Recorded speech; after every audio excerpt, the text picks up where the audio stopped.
గోవింద గోవింద గోవింద గోవింద.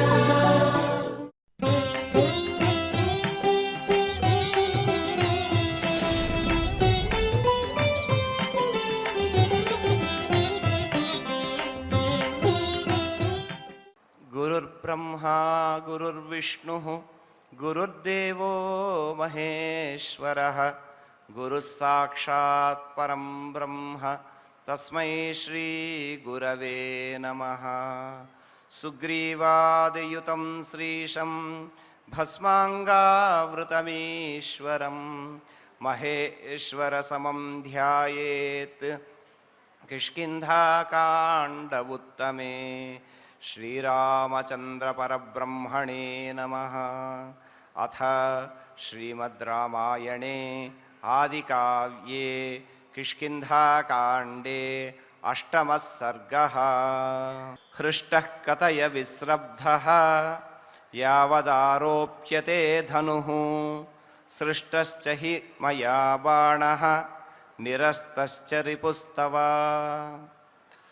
వాలి సుగ్రీవుల శత్రుత్వానికి మూల కారణం తెలుసుకోవడానికి మీ ఇద్దరి మధ్య శత్రుత్వం ఎలా కలిగింది అని చెప్పి రామచంద్రుడు అడగడం, అలాగే సుగ్రీవుని యొక్క దుఃఖాన్ని చూసి సుగ్రీవుడు అవమానించబడిన విధానాన్ని తెలుసుకొని తనకు అమితమైనటువంటి కోపం వస్తోంది, కానీ మూల కారణం తెలియకుండగా ఇక్కడ తాను శిక్షించడం అనేటటువంటిది అనాలోచితమవుతుంది కనుక వారిద్దరి మధ్య కూడా ఏ విధంగా శత్రుత్వం కలిగింది అని అడుగుతూ ఉన్నాడు. అడిగి ఆయన అన్నాడు, సుగ్రీవ మయా ధనుః యావత్ ఆరోప్యతే, నేను నా బాణమును సంధించి నా ధనుస్సును ఎక్కుపెట్టి బాణః స్పృష్టశ్చ, బాణము విడువబడే లోపు అంటే ధనుస్సును ఎక్కుపెట్టి తాను బాణాన్ని సంధించి తవ రిపుః నిరస్తశ్చ, నీ శత్రువు చంపబడే లోపు హృష్టః విస్రబ్ధః కథయా, సంతోషించిన వాడై నా మీద విశ్వాసంతో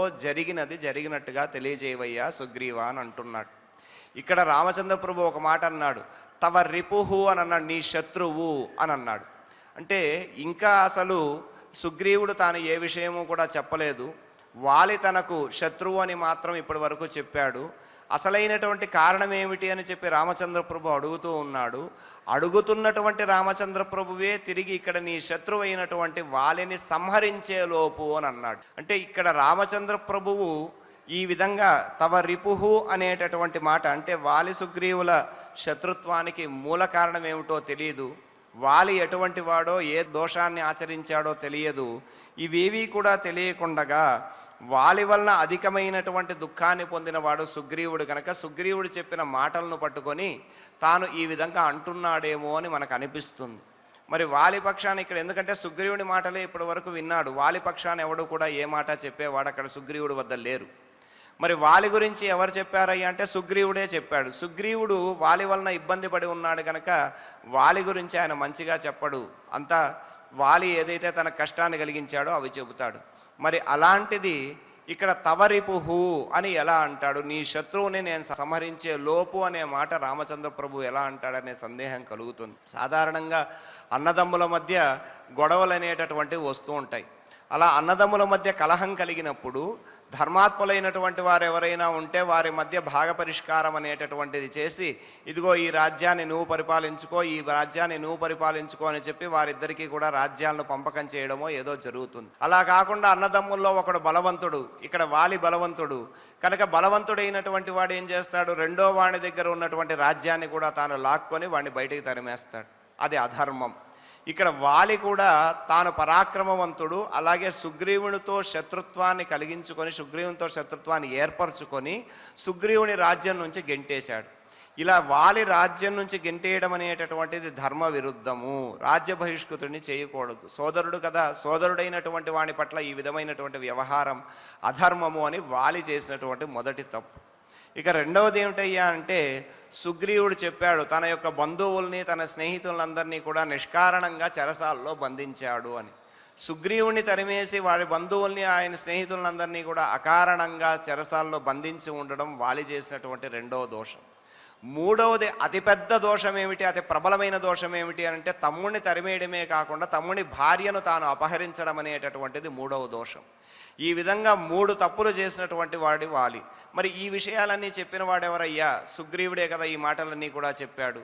మరి సుగ్రీవుడు చెప్పినటువంటి మాటలు సత్యములే అని ఎలా అనుకున్నాడు రామచంద్ర ప్రభువు? సుగ్రీవుడు చెప్పాడు గనక సత్యమా, లేకపోతే సుగ్రీవుడు చెప్పినటువంటి మాటలను పట్టుకొని నీ శత్రువుని నేను సంహరిస్తాను అనేశాడా? ధర్మప్రభు అయినటువంటి రామచంద్ర ప్రభు ఇలా ఆలోచించాడా అని ఆలోచిస్తే ఇక్కడ సుగ్రీవుడు చెప్పినటువంటి మాటలకు ప్రబలమైనటువంటి సాక్ష్యము అలాగే ప్రత్యక్షము రెండూ కనిపిస్తూ ఉన్నాయి మనకు.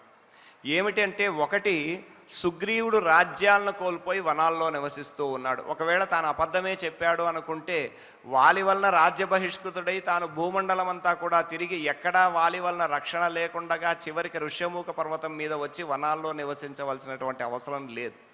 కానీ సుగ్రీవుడు తన 4 మంత్రులతో మాత్రమే వనాల్లో నివసిస్తూ ఉన్నాడు. అది కూడా ఋష్యమూక పర్వతం మీద నివసిస్తున్నాడు, వాలి అక్కడికి రాడని. మరి అలాంటిది ప్రత్యక్షంగా సుగ్రీవుడు అనుభవిస్తున్నటువంటి కష్టాన్ని చూసినటువంటి వాడు రామచంద్రుడు కనుక సుగ్రీవుడు చెప్పినటువంటి దానికి ప్రత్యక్షము అనేటటువంటి ఒక నిదర్శనం ఉంది కనుక ఇక్కడ భార్య అపహరించబడింది, ఆ దుఃఖాన్ని కూడా అనుభవిస్తూ ఉన్నాడు సుగ్రీవుడు. ఎందుకంటే రామచంద్ర ప్రభువు సీతమ్మ యొక్క ఆభరణాలను చూసి, సీతమ్మ తల్లి ఆభరణాలను చూసి విపరీతమైనటువంటి దుఃఖాన్ని పొందినటువంటి వాడై ఉంటే సుగ్రీవుడు ఒక మాట అన్నాడు, ఏమయ్యా, నేను కూడా భార్యను కోల్పోయాను, మా అన్న అయినటువంటి వాలి నా భార్యను అపహరించాడు, కానీ నేను ఇంతగా దుఃఖించడం లేదు, తిరిగి నా భార్యను ఎలా సంపాదించుకోవాలి అని నేను ప్రయత్నం చేస్తున్నాను కనుక నేను ఆ రాక్షసుడిని తప్పకుండా వెతుకుతాను, నువ్వు దుఃఖాన్ని పొందొద్దు అని అన్నాడు. అంటే తాను కూడా భార్యావియోగ దుఃఖాన్ని పొందినటువంటి వాడు కనుక సుగ్రీవుడు ప్రత్యక్షంగా వీటిని అనుభవిస్తున్నాడు కనుక వీటిని ప్రత్యక్షంగా చూసినటువంటి వాడు రామచంద్ర ప్రభువు. రెండవది, ఇక్కడ సుగ్రీవునికి మేలు చెయ్యాలి, సుగ్రీవునికి స్నేహితుడు కనుక అగ్నిసాక్షిగా రామసుగ్రీవులిద్దరికీ కూడా మైత్రి ఏర్పడింది కనుక పరస్పరము స్నేహితుల యొక్క లక్షణం ఏమిటి అంటే ఉపకారం మిత్రస్య లక్షణము అని అన్నారు. ఉపకారం చేయడమే స్నేహితుడి యొక్క లక్షణము అని రామచంద్ర ప్రభువే స్వయంగా చెప్పాడు కనుక ఇక్కడ సుగ్రీవుని రక్షించాలి. మరి సుగ్రీవుని రక్షించవలసినటువంటి రామచంద్ర ప్రభు, మీ ఇద్దరి మధ్య శత్రుత్వం ఎలా వచ్చిందో చెప్పు, ఆ శత్రుత్వంలో ఉండేటటువంటి బలాబలాలను చూసి నేను నీకు సుఖాన్ని కలుగజేస్తాను అని అన్నాడు కదా అనే మాట ఆలోచిస్తే ఇక్కడ రామచంద్ర ప్రభు ప్రత్యక్షంగా సుగ్రీవుడు తాను అనుభవిస్తున్నటువంటి దుఃఖాన్ని చూడడమే కాకుండా రాజ్యాన్ని పోగొట్టుకొని భార్య అపహరించబడింది అన్నటువంటి మాట సుగ్రీవుడు చెప్పలేదు.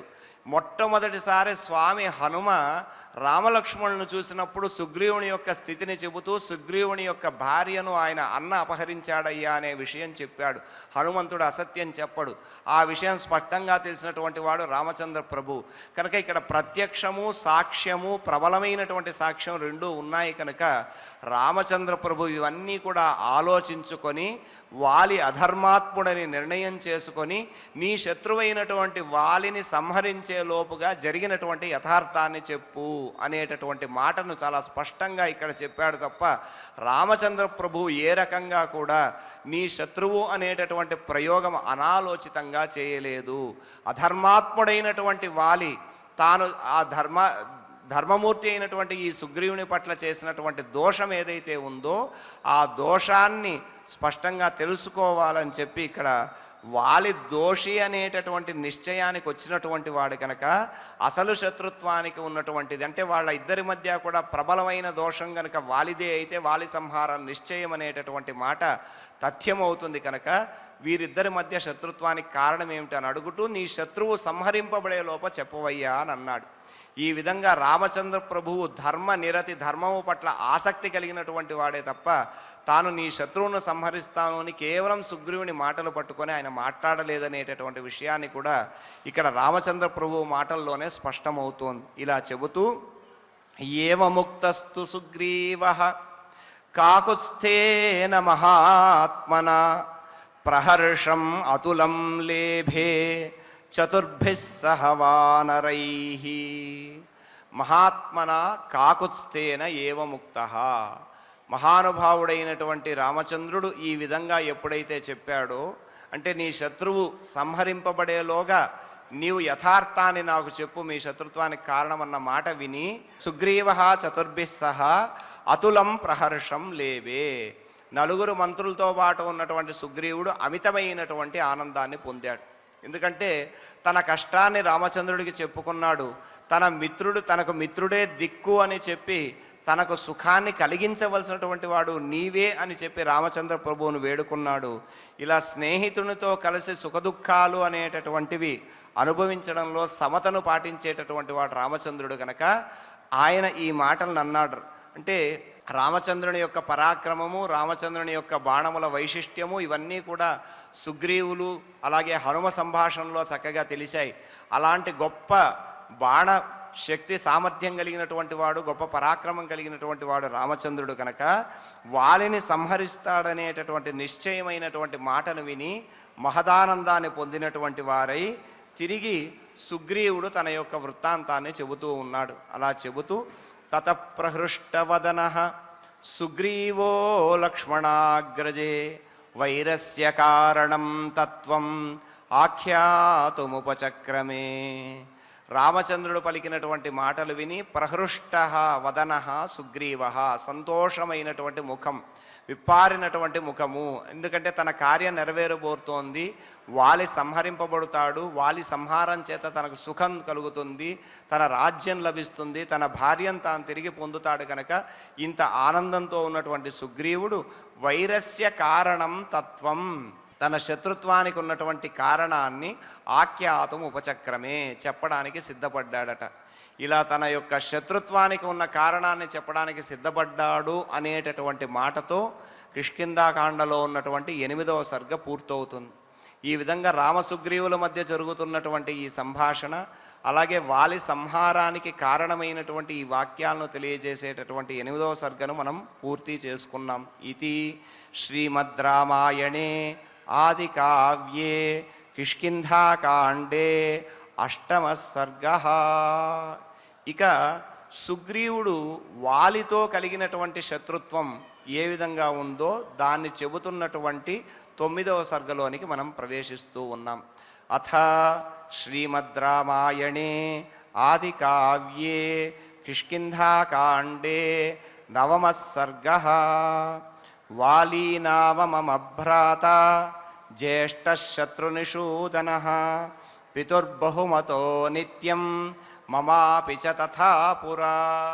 ఇక్కడ సుగ్రీవుడు తనకు వాలితో కలిగినటువంటి శత్రుత్వాన్ని చెప్పడానికి ముందుగా శత్రునిషూదన అని వాలిని సంబోధనం చేస్తూ ఉన్నాడు. వాలి ఇక్కడ ఎందుకంటే రామచంద్ర ప్రభువు మాట ఇచ్చాడు, ధనస్సు ఎక్కుపెట్టే లోపల యథార్థాన్ని చెప్పవయ్యా, నీ శత్రువు ఇక సంహరించబడినట్టే, నీ శత్రువు సంహరింపబడతాడు అన్నాడు.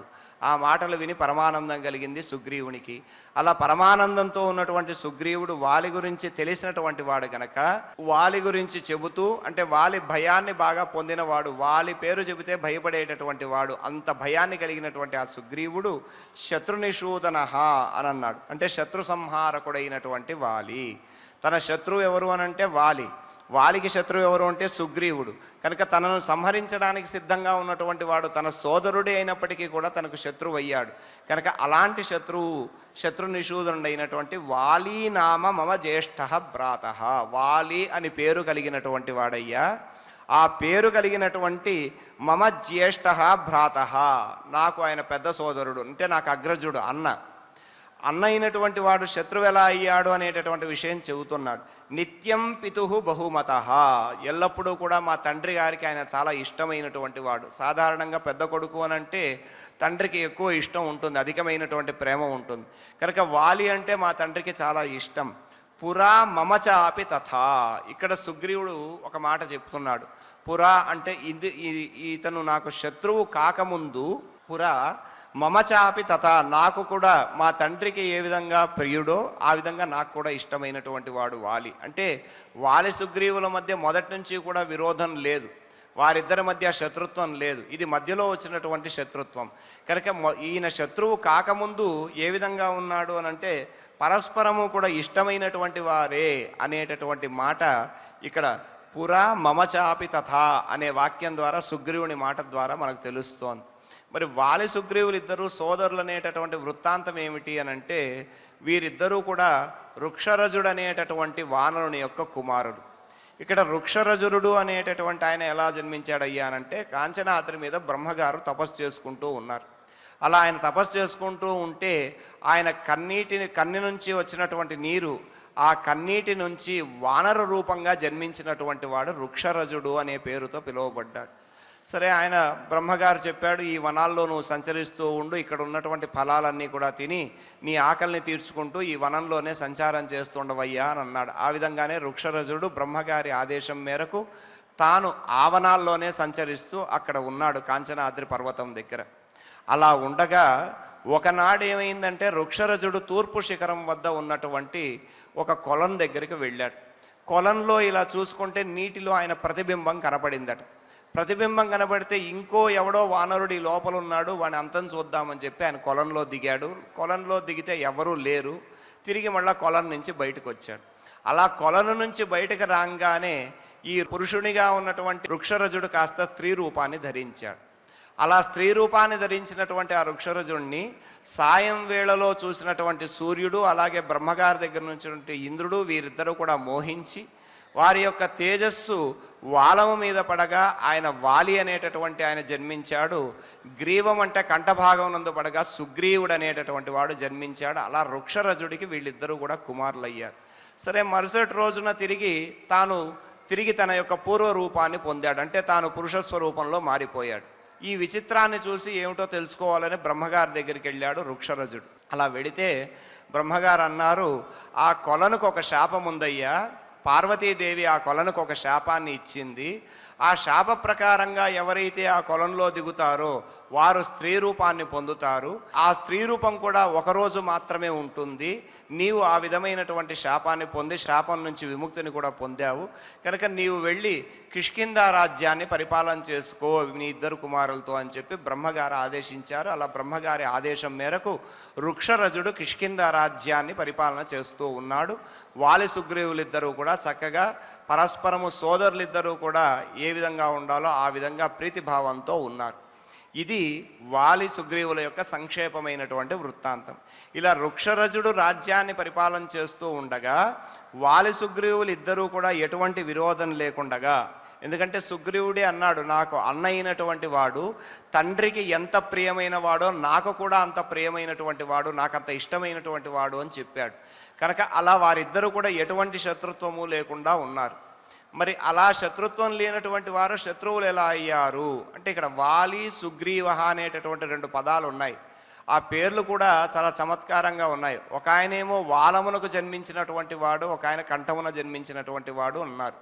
ఇక్కడ వాలి అనే పదానికి అర్థం ఏమిటి అంటే, వలతే అనేటటువంటిది ఒక చిన్న పదం ఉంది. వలతే అంటే అర్థం ఏమిటి అంటే చుట్టుకొన్నది, ఆవరించినటువంటిది.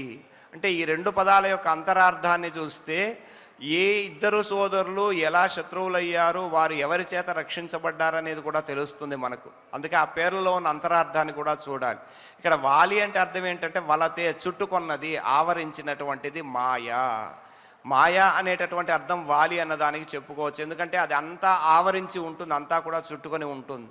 అలాగే ఈ మనస్సును చుట్టుకొని ఉన్నటువంటి మాయ అనేటటువంటిది వాలి అని కూడా మనం చెప్పుకోవచ్చు. ఇక్కడ వాలి ఎవరయ్యా? ఇంద్రుని కుమారుడు. ఇంద్రుని తేజస్సు చేత ఆయన జన్మించాడు కనుక ఇంద్రుని కుమారుడు అన్నారు. ఇంద్ర శబ్దం అంటే ఏమిటి అంటే మనస్సు అని అన్నారు.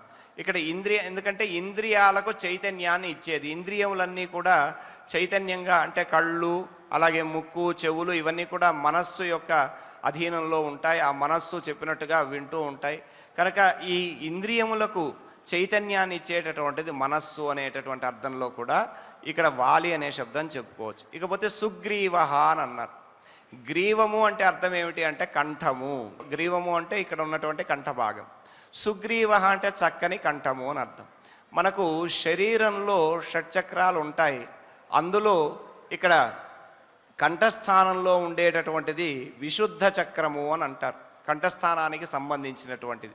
ఆ కంఠము నుంచి ఉద్భవించినటువంటి వాడే సుగ్రీవుడు, సుగ్రీవః అని అన్నారు. మంచి చక్కటి కంఠము అనేటటువంటి అర్థంలో. అంటే ఇక్కడ సుగ్రీవుడు ఎవరయ్యా అంటే సూర్యకుమారుడు అన్నాడు. సూర్యుని తేజస్సు చేత కంఠము నుంచి ఉద్భవించినటువంటి వాడు.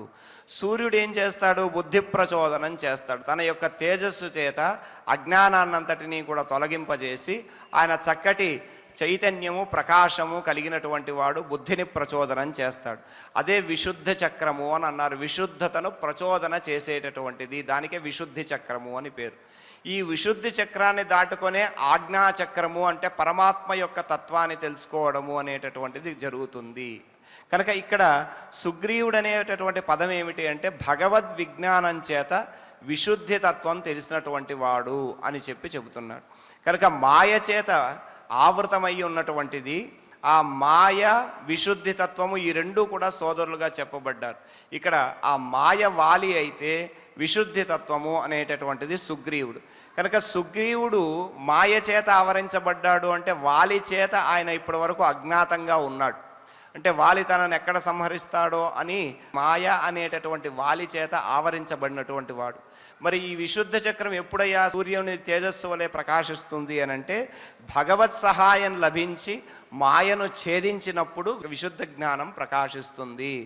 ఈ భగవత్ సహాయం ఏమిటి అంటే రామచంద్రుడితో కలిగినటువంటి స్నేహము. రామచంద్ర ప్రభువుతో కలిగినటువంటి స్నేహం చేత ఇక్కడ రాముని చేత వాలి అనేటటువంటి మాయ వధింపబడినప్పుడు తనంతకు తానుగా విశుద్ధ చక్రమైనటువంటి సుగ్రీవుడు ప్రకాశిస్తాడనేటటువంటి అంతరార్థం కూడా చక్కగా మనకు కనిపిస్తుంది. ఇలా మాయావరణ తొలగగానే విశుద్ధి తత్వం ఆజ్ఞాచక్రంలోకి అక్కడి నుంచి పూర్ణ జ్ఞానంలోకి ప్రవేశిస్తుంది. అంటే పరమాత్మ యొక్క సాంగత్యం చేత పరమాత్మ తత్వాన్ని మనం తెలుసుకునేటటువంటి స్థితి మనకు కలుగుతుంది అని రామచంద్ర ప్రభువుకి అగ్నిసాక్షిగా సుగ్రీవునితో కలిగినటువంటి స్నేహము, అలాగే వాలితో కలిగినటువంటి శత్రుత్వము, రామచంద్ర ప్రభు వాలిని సంహరించడం ద్వారా సుగ్రీవునికి కలిగేటటువంటి ప్రకాశం, ఇవన్నీ కూడా ఆ పేర్లలో ఉన్నటువంటి అంతరార్థం ద్వారా స్పష్టమవుతాయి. ఈ విధంగా వాలి గురించి ఆయన సుగ్రీవుడు చెబుతూ పితుర్యుపరతే స్మాకం జ్యేష్ఠోయమితి మంత్రిభిః కపీనామీశ్వరో రాజ్యే కృతః పరమసమ్మతః తస్మిన్ ఉపరతః పితరి. వృక్షరజుడు కొంతకాలం రాజ్యం చేశాడు. తర్వాత ఆయన మరణాన్ని పొందాడు. మరణాన్ని పొందిన తరువాత మంత్రులందరూ కూడా ఆలోచించి అయం జ్యేష్ఠ, వాలి పెద్దవాడు కనుక పెద్దవాడు రాజ్యాధికారాన్ని పొందాలి కనుక వాలిని రాజుగా చేశారు. అలా వాలి కిష్కింధ రాజ్యానికి రాజయ్యాడు, మంత్రుల చేత నియమించబడ్డాడు. ఇలా వృక్షరజుని మరణం తర్వాత మంత్రులందరూ కూడా ఆలోచించి పెద్దవాడైనటువంటి వాలిని రాజుగా చేశారయ్యా అని చెప్పాడు. ఇలా సుగ్రీవుడు తెలుపుతున్నటువంటి వాలి వృత్తాంతాన్ని, రామసుగ్రీవుల మధ్య జరిగినటువంటి సంభాషణాన్ని తెలియజేసేటటువంటి శ్లోకాలను మనం చక్కగా పారాయణ చేసుకుందాం. హృష్టః కథయ విశ్రబ్ధః యావదారోప్యతే ధనుః సృష్టశ్చ హి మయా బాణః నిరస్తశ్చ రిపుస్తవ ఏవముక్తస్తు సుగ్రీవః కాకుస్థేన మహాత్మనా ప్రహర్షమతులం లేభే చతుర్భిః సహ వానరైః తతః ప్రహృష్టవదనః సుగ్రీవో లక్ష్మణాగ్రజే వైరస్య కారణం తత్వం ఆఖ్యాతుముపచక్రమే ఇతి శ్రీమద్ రామాయణే ఆదికావ్యే కిష్కింధాకాండే అష్టమః సర్గః. అథ శ్రీమద్ రామాయణే ఆదికావ్యే కిష్కింధాకాండే నవమః సర్గః.